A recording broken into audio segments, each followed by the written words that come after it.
And I'm joined right now by 10 News political expert, Dr. Ed Lynch. Thank you for joining us again, Dr. Lynch. We've, of course, been watching all of these results, and there's still a lot that we don't know this election night.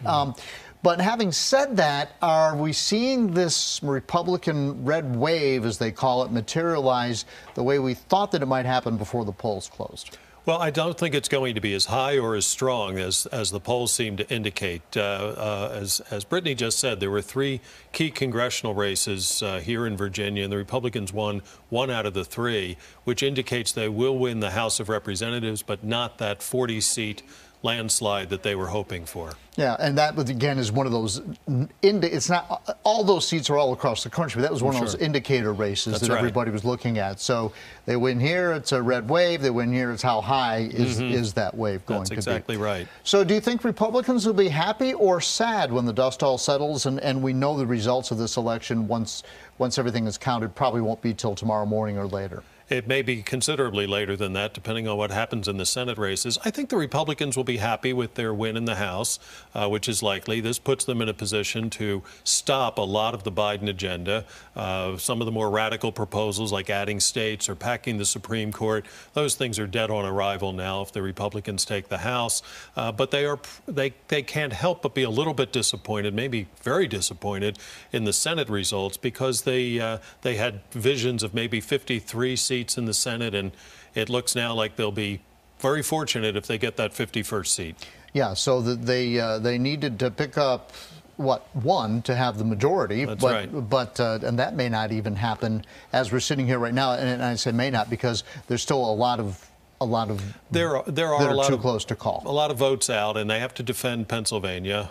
The Republicans had to defend more Senate seats, considerably more Senate seats than the Democrats this time, and the Democrats, for the most part, had stronger candidates.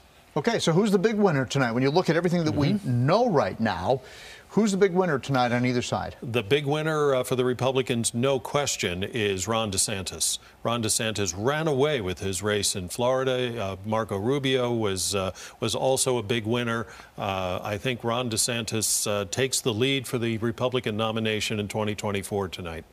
He does. So you think that he would be a front runner even in front of President Trump if he were to announce? Well, if some of Trump's candidates don't manage to win tonight, that's going to, every one of those losses by a Trump-backed candidate undercuts his appeal in 2024. And how are you feeling if you're President Biden tonight?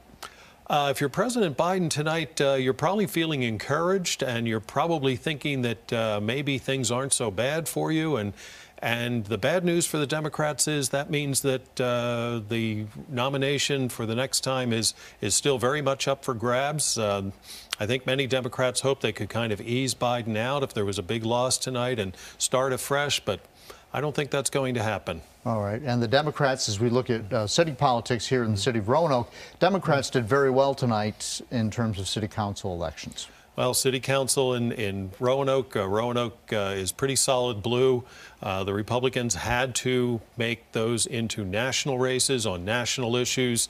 They managed to do that a little bit, but not nearly enough to overcome those strong Democratic headwinds in a very Democratic city.